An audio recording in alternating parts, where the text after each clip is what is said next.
Alright everybody, what is going on? It is your boy C4 here, continuing my 32 team breakdown for the upcoming NFL Draft. I previously did the Jacksonville Jaguars, so if you haven't seen that, check them out, as well as the previous ones for the Rams and the Texans. Today we're breaking down the Cleveland Browns, who I think going into this year is going to be, my sleeper team to make the playoffs. I think the Browns have done nothing but great moves, started with the Trent Richardson trade, and the acquisition of Josh Gordon before that in the supplementary draft. It's only going to get better. So last year the Browns went 4-12. Their MVP by far was Josh Gordon. Beast. For the talent that the Cleveland Browns had at quarterback, the numbers he put up were astonishing. Calvin Johnson, back when the Lions didn't have a quarterback. Josh Gordon, 87 receptions, 1646 receiving yards, and 9 total touchdowns. Looking at their draft from last year, they brought in Barkevious Mingo, the outside linebacker from LSU, who only finished with 42 combined tackles. A little bit disappointing from him, but he's the kind of guy, you get him on a weight program, bulk him up a little bit more, be an effective outside linebacker for years to come. They didn't have a second round pick. In the third round, they got Leon McFadden, the cornerback out of San Diego State. Don't know much about him. So, there.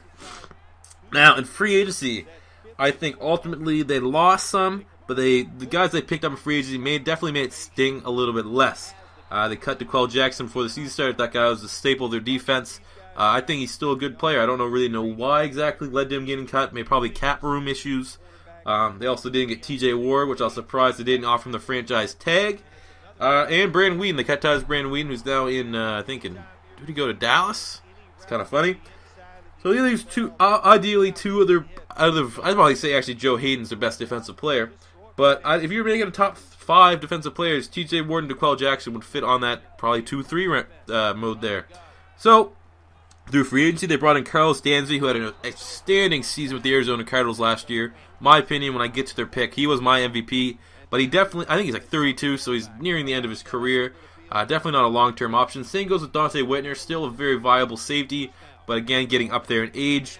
Now on offense, just keep adding. They got Andrew Hawkins, a guy who I think is super underrated from the Cincinnati Bengals. Play that guy in the slot. Very, very quick, super agile. Come from the CFL up here in Canada. This guy's a beast. And Ben Tate, the guy who I think would make the biggest impact on their team. Plus, they still have the option to get a guy like Carlos Hyde in the second round, the running back of Ohio State, to really solidify that. Both Carlos Hyde and Ben Tate are better than Trent Richardson. That's all I know. So, looking at the draft, we're going to break down pick number 4 and 26. They have 2 first-round picks, and this is where they can make their team from good to scary. Defensively, they're pretty sound right now. They won the best front sevens last year, replaced pretty much everything they lost. Carlos Dansby for DeQuell Jackson, TJ Ward with Dante Whitner. So, number 4, I have them taking Johnny Manziel, the quarterback from Texas A&M. Right now, they have Brian Hoyer. This is where it's tough. Obviously, I could see them not going quarterback. Hoyer looked pretty effective last year before he got injured. But I think Johnny Manziel, like I compared him in one of my videos, he looks like a mobile Brett Favre. And just for that guy to pan out, to live up to his expectations and his athletic ability is going to be scary. The Browns have a good offensive line with Alex Mack and Joe Thomas and others. So, get a guy like Johnny Manziel there. You already got Jordan Cameron, the good safety net. Josh Gordon. That's scary. So I think Johnny Manziel is just too good to pass up. I think that, personally, I can see people could pass on him because obviously he has a lot of off-field stuff, and he might not live up to the hype. I think he lives up to the hype and more. Then at 26, here's where it gets scary. I think they're going to get Kelvin Benjamin, the wide receiver at FSU. 6'4", what is he, 6'5", 240, something outrageous like that, super quick. Add that to Josh Gordon, Greg Little, and Andrew Hawkins. Obviously, he'd probably take Greg Little's spot. Greg Little, probably about time to give up Greg Little. Drops a lot of open balls.